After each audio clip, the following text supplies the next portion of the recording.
High বন্ধুরা, কেমন আছো? আশা করি তোমরা খুব ভালো আছো। আমি ভীষণ ভালো আছি। কাজলের ভিলেজ ফুটেজ কিচেনে সবাইকে স্বাগত। একটা পাতলা বাঙালি রুই মাছের ঝোল নিয়ে আপনাদের সামনে আমি চলেছি, যেটা আমি কীভাবে বানাবো। একদম লম্বা লম্বা বেগুন, লম্বা লম্বা আলু আর দেশি বড়ি দিয়ে একদম লম্বা সাইজের মাছ দিয়ে কিভাবে মাছের ঝোল বানায় আর এটা কতটা টেস্টি হয় সেটা আপনাদের সম্পূর্ণ বলবো। তার আগে আপনারা যারা আমার ভিডিওটা দেখছেন, যারা আমার চ্যানেলে নতুন, তারা অবশ্যই আমার চ্যানেলটাকে একটু সাবস্ক্রাইবার করে দাও আর লাইক কমেন্ট শেয়ার করো। এখানে আমি দেখুন 3-4 পিস রুই মাছের পিস নিয়েছি। একদম মাছগুলো দেখুন একদম টাটকা। এবার মাছটাকে ভালো করে নুন হলুদ দিয়ে মাখিয়ে নেবো। মাছটা কিন্তু আমি একটা কাপড়ে দিয়ে ভালো করে মুছে মুছে জলটাই করে নিয়েছি।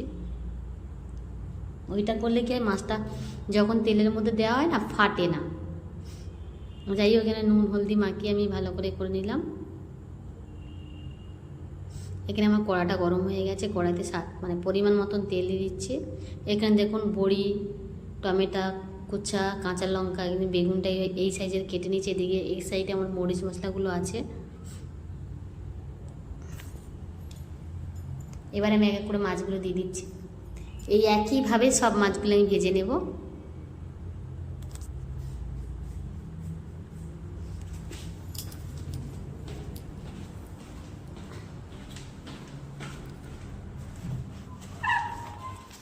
মাছগুলো ভাজা হয়ে গেছে, তুলে নিচ্ছি। দেখুন মাছগুলো একটুও ভাঙেনি। আর ফের 3-4 টুকরো আছে, ওগুলো আমি ভেজে নেব।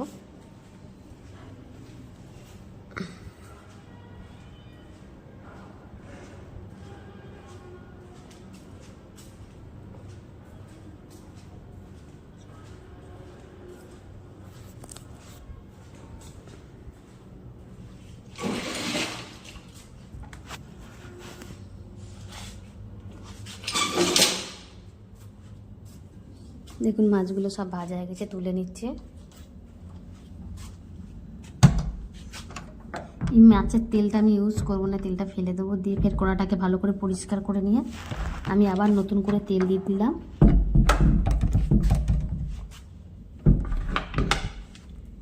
এবার আমি এখানে বেগুনগুলোকে এভাবে ছেড়ে দিচ্ছি। দিয়ে বেগুনগুলো ভাজার জন্য রেডি করে নিচ্ছি। এই ভাজাতে আমি একটা জিনিস অ্যাড করব, শুধু লবণ, সামান্য একটু লবণ দিয়ে এটা ভাজবো, যাতে বেগুনটা তাড়াতাড়ি গলে যায়, মানে নরম হয়ে যায়। আপনারা এবার ট্রাই করে দেখতে পারেন গ্যাস, সত্যি খুব ভালো হয়। একটু লবণ দিয়ে ভাজলে বেগুনটা নরম হয়ে যায় আর খুব তাড়াতাড়ি ভাজা হয়ে যায়।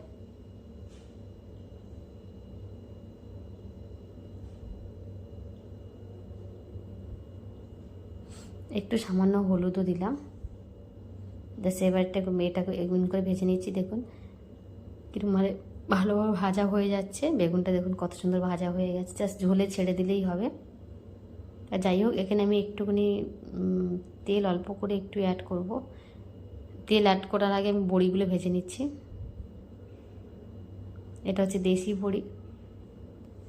সামান্য পিটোপি নাড়া করলে দেখুন ভাজা হয়ে গেছে, এটাকে আমি তুলে নিচ্ছি। বেগুনটা ভেজেছিলাম না, তো তেলটা একটু কালো হয়ে গেছে। যাই হোক, ওর মধ্যে একটু তেল অ্যাড করে আমি এবার ফোড়নটা দেবো। এখানে ফোড়ন আসবে আমার মেথি ফোড়ন, আর আসবে এখানে গোটা জিরে ফোড়ন। একবার মেথি ফোড়ন দিই আর গোটা জিরে ফোড়ন দিয়ে মাছের ঝোল করে খেয়ে দেখুন, খুব ভালো লাগে খেতে। এখানে আমি এবারে অ্যাড করব কাঁচা লঙ্কা চেরা, 4-5টা কাঁচা লঙ্কা চিড়ে রেখেছিলাম, সেটা এর মধ্যে দিয়ে দিচ্ছি। কাঁচা লঙ্কাটা ফাটার আগে আমি এর মধ্যে পেঁয়াজটা দিয়ে দিচ্ছি। কাঁচা লঙ্কা ফেটে গায়ে ফুলে খুব লাগে, এই কারণে আমি তাড়াতাড়ি করে পেঁয়াজটাই দিয়ে দিলাম। জাস্ট পেঁয়াজটা দিয়ে পেঁয়াজটা কিছুক্ষণ ভাজাবে, খুব বেশি ভাজবো না, জাস্ট হালকা ভাজা, লালও ঠিক মতন হবে না। এই পিটো পিট করে ভেজে নিয়ে এর মধ্যে আমি আলুটা অ্যাড করে দেবো। আলু কটা অ্যাড করে দিলাম, দিয়ে আলুটা দিয়ে বেশ নাড়াচাড়া করতে থাকবো। 2 মিনিট নেড়েই মতন এর মধ্যে হলুদ দেবো, পরিমাণ মতন হলুদ দেবো। টমেটো দিলাম, লবণ দিলাম। এবার আমি পরিমাণ মতন হলুদটা দিয়ে দিচ্ছি, একটু লঙ্কার গুঁড়ো দেবো। এটা করে আমি এইভাবে রান্না করি, আমার এটাতে মশলাও পড়ে না। আর মশলাটা যেটা হয় সেটা আমার আলুর মধ্যেও আসে। এই কারণে সবসময় মাছের ঝোলটা আমি এইভাবেই বানাই। এখানে রুই মাছের ঝোলের মশলা আছে, 2 চামচ অ্যাড করলাম। জিরে গুঁড়ো হচ্ছে 2 চামচ এখানে অ্যাড করব।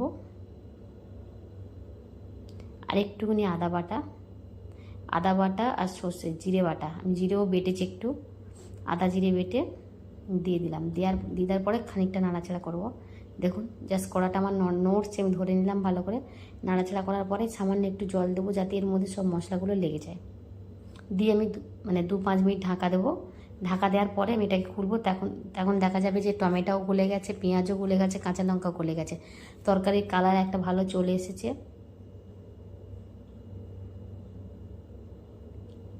একটু ঢাকা দিয়ে দিচ্ছি। 5 মিনিট পরে খুঁজে তার মধ্যে আমি এদিকে সব পরিষ্কার করে নিলাম, যা যেখানে ছিল সব গুছিয়ে নিলাম। আমার আর কিছু দেওয়ার নেই এখানে, তাই মরিচ মশলার কৌটোগুলো আমি তুলে দিলাম। বাসন যে কটা ছিল সেগুলো আমি মেজে ফেললাম। তার মধ্যে আমার এটা কষাও হয়ে গেল। এবার আমি এখানে পরিমাণ মতন জল দিয়ে দেবো। এখানে কষতে কষতে আমার আলুটা প্রায় সিদ্ধ হয়ে গেছে, আর আপনারা জানেন বেগুনটা সিদ্ধ হয়েই আছে, তাই এখানে বেশি জল দেওয়া যাবে না, জাস্ট সামান্য জল দিয়ে দেবো। যতটা ঝোল হয় ততটাই জল দেবো।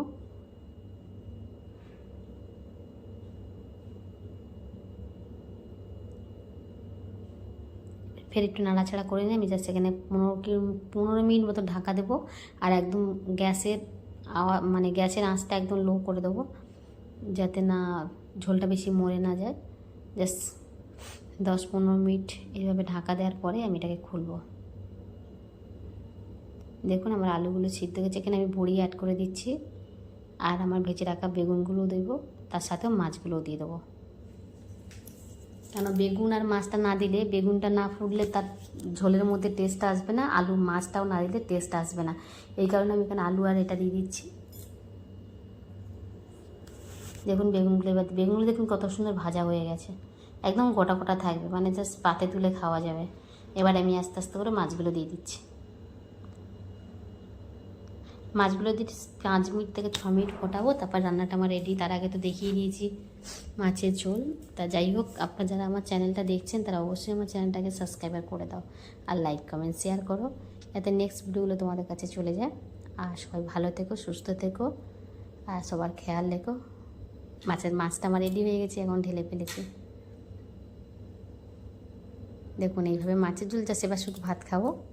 টাটা গাইস, সবাইকে গুড নাইট, সবাই ভালো থেকো, সুস্থ থেকো, নিজের খেয়াল রেখো, বাই বাই।